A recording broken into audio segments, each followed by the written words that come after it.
Não necessariamente Belo Monte foi o ponto de partida para a gente fazer esse filme. O ponto de partida foi um material de arquivo que a gente encontrou enquanto pesquisávamos para um outro filme nosso. A gente trabalha com material de arquivo também, não apenas, mas a gente tem esse gosto pela pesquisa de filmes antigos. E quando a gente estava numa pesquisa, a gente conheceu um cinejornal que mostrava a relocação desses moradores na época em que a barragem estava sendo construída, que foi nos anos 70 no Brasil. E é um cinejornal muito impactante, as imagens são muito impactantes, do momento mesmo que a população é retirada. Então, a gente ficou com aquelas imagens na cabeça, a gente na época estava envolvido em outro projeto, mas nunca morreu aquela ideia de pesquisar mais aquele tema.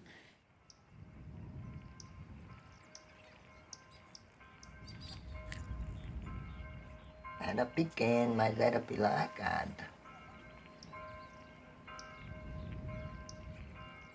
Eu recordo tantas coisas. Toda essa polêmica em torno de Belo Monte, a gente achou muito relevante refletir sobre o passado, para pensar também questões, como essas questões continuam atuais e como elas continuam acontecendo, né? E pensar as consequências humanas, sociais dessas grandes intervenções.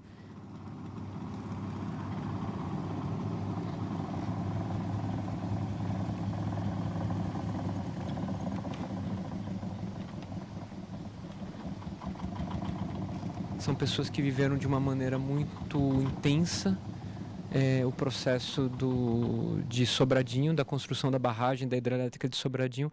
Dar voz para elas hoje é muito importante dentro do que Marília diz, assim, refletir um pouco do que aconteceu para a gente pensar o futuro. E o futuro hoje energético no Brasil, infelizmente, ainda é totalmente construído sob a base da energia elétrica.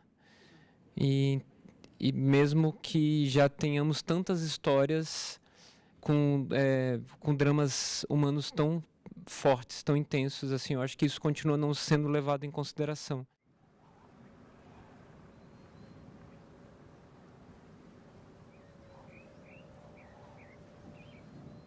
Para o curta, a gente participa de editais no Brasil, né?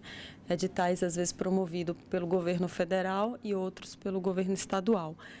Para esse curta, especificamente, a gente ganhou um edital federal, que é para documentários. Eles abrem inscrição para o Brasil todo e eles premiam a cada ano 2 projetos. E Desterro foi um dos premiados. E aí eles te dão um recurso. Nosso caso foi R$60 mil para fazer o curta. Aquele trabalho não estava sendo bom para a comunidade, que a população estava sofrendo muito. E eu estava contribuindo para isso. Então não dava mais para ficar. Ele já tem sido bastante exibido no Brasil, mas é a primeira exibição aqui na Europa. Tínhamos muita vontade, muito desejo de vir aqui para o Indie. É um festival que a gente nunca tinha participado, mas a cada ano que passa nós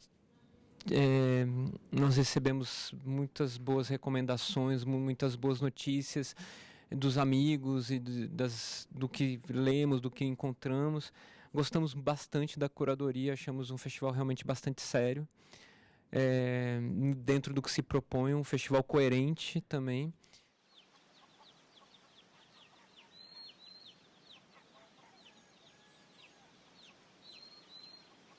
Eu vim com a expectativa de uma boa curadoria mesmo, de uma curadoria cuidadosa, que envolve pesquisa, cuidado na escolha dos filmes e da programação.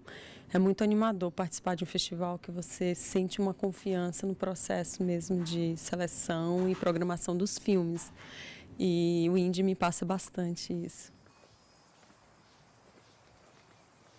Eu acho que é um lugar muito privilegiado, muito especial para a gente estar conhecendo e vendo o cinema independente do mundo, que precisa realmente de boas janelas e um espaço mais generoso.